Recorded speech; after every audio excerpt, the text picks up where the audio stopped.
السلام عليكم ورحمة الله وبركاته. عاملين ايه يا احلى اخواتي؟ يا رب دايما تكونوا بخير. وحشتوني قوي قوي قوي. وقبل بقى ما نبدأ الفيديو بتاعنا النهاردة، ما تنسيش تعملي لايك واشتراك وتفعلي الجرس عشان يوصلك اي جديد انا بعمله.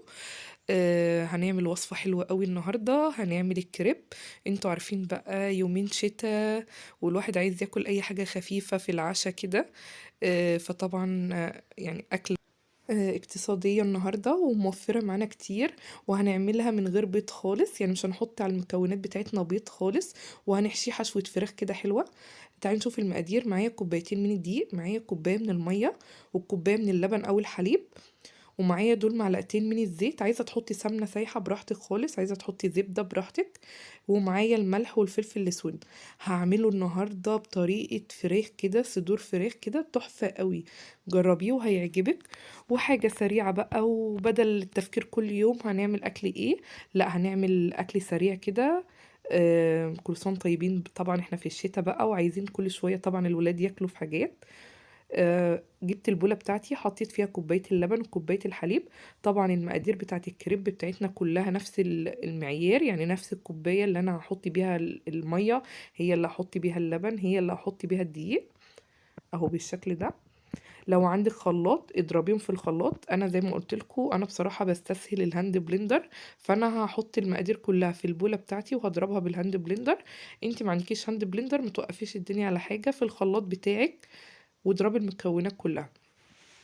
اهو بصوا، حطينا بقى المقادير بتاعتنا كلها. هنحط بقى معلقتين الزيت زي ما قلت لك، عايزه تستبدليهم بسمنه براحتك خالص، بزبده براحتك برضو اللي موجود عندك. ودول شويه ملح وفلفل اسود.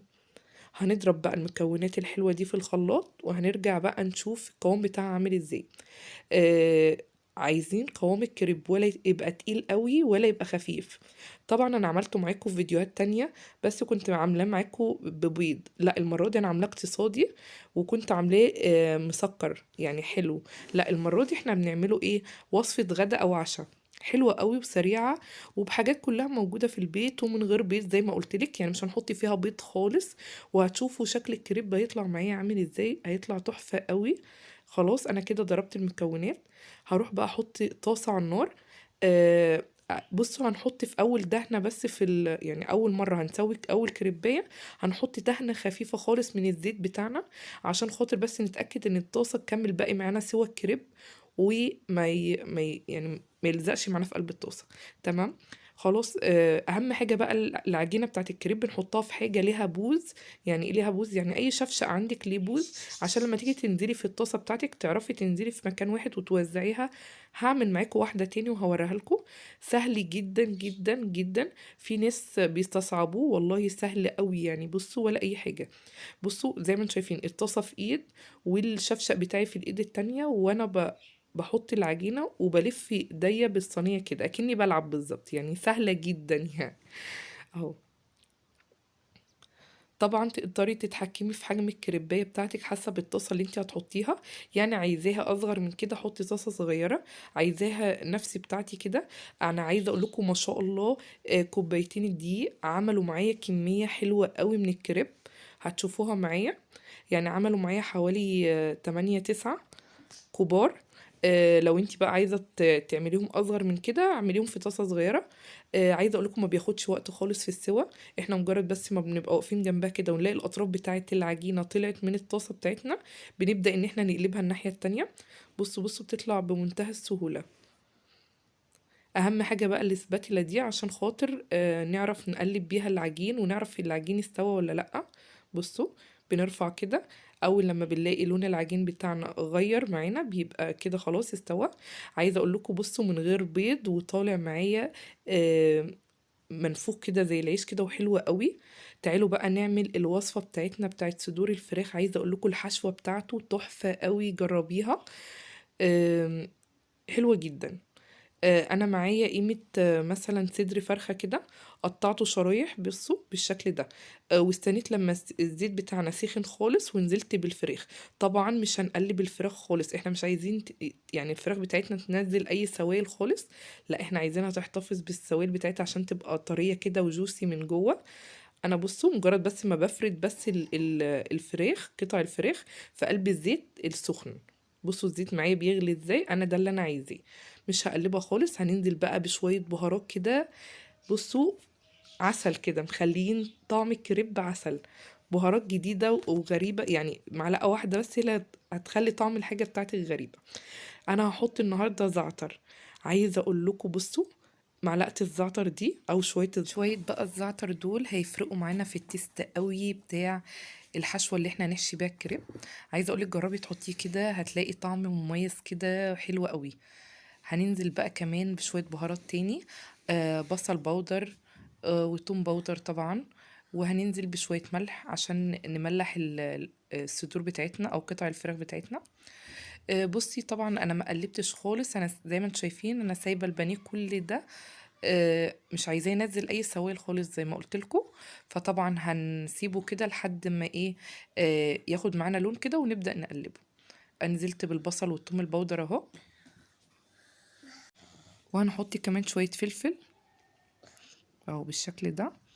طبعا بهارات مش هقولك معلقة ونص معلقة، طبعا نظرين كده حسب كمية الحاجة اللي معانا بنحط البهارات. هبدأ بقى ان انا اتأكد ان البانيه بتاعنا خد اللون الذهبي، وهبدأ اقلبه الناحية التانية. وحطيت شوية ملح طبعا. وهنحط شوية صويا صوص غامق. بصوا يعني قيمة مثلا معلقتين كده او معلقة اهو. عايزه اقول لكم شويه البهارات والصويا صوص دول بيدوا تيست حلو قوي للوصفه بتاعتنا النهارده. هبدا بقى ان انا اقلب قطع الفراخ كده. بصوا مش هينزل اي سوائل خالص، هو ده اللي انا عايزاه بالظبط.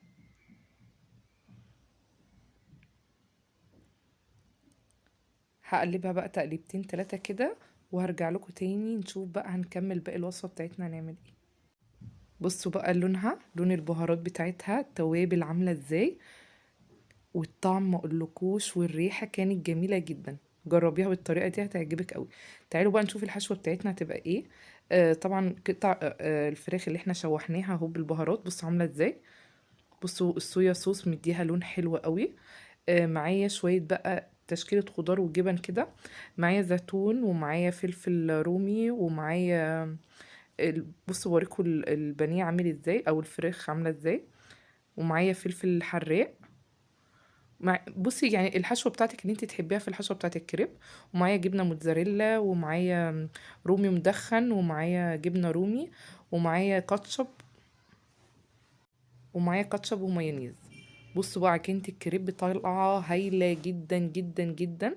وطبعا زي ما قلت لك من غير بيض خالص، وعملناه بصوا ممتاز. بصوا العجينه بتاعته عامله ازاي طريه. طبعا لما بنسوي الكريب لازم نغطيه بأي فوطة نظيفة عشان خاطر يطرى معانا كده الكريب، ما يبقاش ناشف، لا يبقى طري معانا كده. آه عايزة اقول لكم هايل جدا. وطبعا زي ما قلت لكم كفاية ان حاجة موفرة. وبكوبايتين دي عملنا كمية حلوة قوي، تنفع عشاء، تنفع غدا، تنفع في اي وقت في الجو اللي احنا فيه الساقع ده. عايزين نعمل اكل سريع كده ما نقفش في المطبخ كتير. حلوة قوي. بصوا يعني بصدر فرخة عملنا كمية كتيرة، يعني هنعمل كذا رغيف. لو اشتريناه من بره هيكلفنا كتير، لا احنا عملناه بتكلفة بسيطة جدا. بصوا بقى انا حطيت يعني قلبت الكاتشب والمايونيز مع بعض، وحطيت شوية كده، وحطيت شوية فراخ. هحط شوية جبن كمان. بصي الحشوة بتاعتك دي اختياري، يعني اللي انت حباه احشيه. انا زي ما قلت لكم حاطه جبنه موتزاريلا وجبنه رومي، ورومي مدخن، وفلفل رومي، فلفل حراق، زيتون، حسب بقى الحشوة اللي انت تحبيها حطيها. وبنتني الكريباية في الأول كده، ونحط الكاتشب والمايونيز، وبعد كده نقفل بقى. بصوا خلاص. سهل جدا وسريع جدا، ومش مكلف خالص. تعالوا بقى نعمل واحدة تاني كده مع بعض. بصوا أنا بمسك الكريباية بتنيها نصين، وبجيب الكاتشب والمايونيز احطهم الاول. عايزه تحطي مستردة، عايزه تحطي اي حشوه تانية براحتك، بس انا بصراحه بحب المايونيز على الكاتشب، بيبقى طعمه حلو قوي في السندوتشات الكريب. وبعد كده بنحط قطع الفراخ. وبعد كده بقى الخضار بتاعنا والجبن بتاعتنا. عايزه تحشيه سوسيس، عايزه تحشيه سجق، عايزة تحشيه اي حشوة انتي حباها اعمليها. بس انا عايزاكم تجربوا قطع الفراخ بالطريقة دي والبهارات اللي احنا حطيناها، هتحسوا ان طعم مختلف قوي وطعم حلو جدا، يعني الطعم يختلف قوي. بصوا نحط بقى شوية جبن كده وشوية خضار بقى، زي ما قلت لكم الخضار اللي انتي بتحبيه، يعني الحشوة اللي انتي حباها احشيها اهو. هنقفل بقى الساندوتش بتاعنا.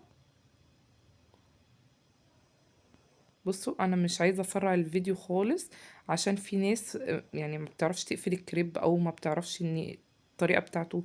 طبعا انا مش بعلمكم، لا في بنات لسه متجوزه وفي شباب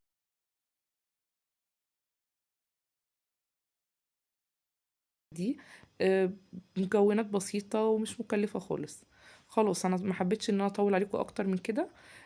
خلصت الكميه اللي معايا وحطيت بقى نفس الطاسه، آه، غسلتها بس وحطيت فيها شويه زيت عشان نبدأ بقى نحمر الكريب بتاعنا. عايزة تعمليه على جريل براحتك، عايزة تعمليه في صينية براحتك، في طاسة براحتك. انا حبيت ان اعمله لكم في طاسة، ما عملتوش على الجريل المرة دي، قلت خلينا نعمله في الطاسة عشان الناس اللي ما عندهاش جريل، وهيتقفل معانا وهيبقى شكل السندوتش حلو قوي في الاخر. عايزة اقول لكم جربوه بس كده. طبعا هرص بقى السندوتشات كلها. زي ما قلت لكم كوبايتين الدقيق عملوا معايا بيت، لو احنا اشتريناه من بره بيبقوا مكلفين جدا. وصدر فرخة عملنا كمية حلوة قوي تأكل 9 أفراد يعني. بصوا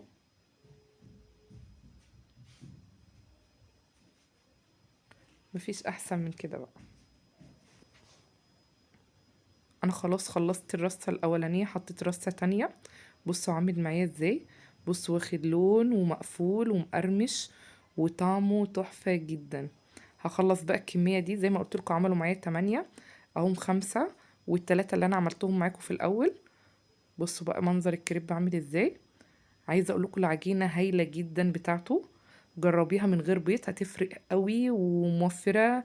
بالنسبه ان سعر البيض اليومين دول غالي، فعملنا حاجه موفره جدا وحاجه نظيفه لاولادنا، وحاجات يعني كلها غذاء خضار وبروتينات وكل حاجه دخلناها في قلب الوصفه بتاعتنا. بصوا جبنه موتزاريلا سايحه ازاي. عايزه اقول لكم كان سخن جدا، بس كنت عايزه اوريكم المطه بتاعت الجبنه وشكل الساندوتش. وكده بقى اكون خلصت الفيديو بتاعي النهارده. باي باي.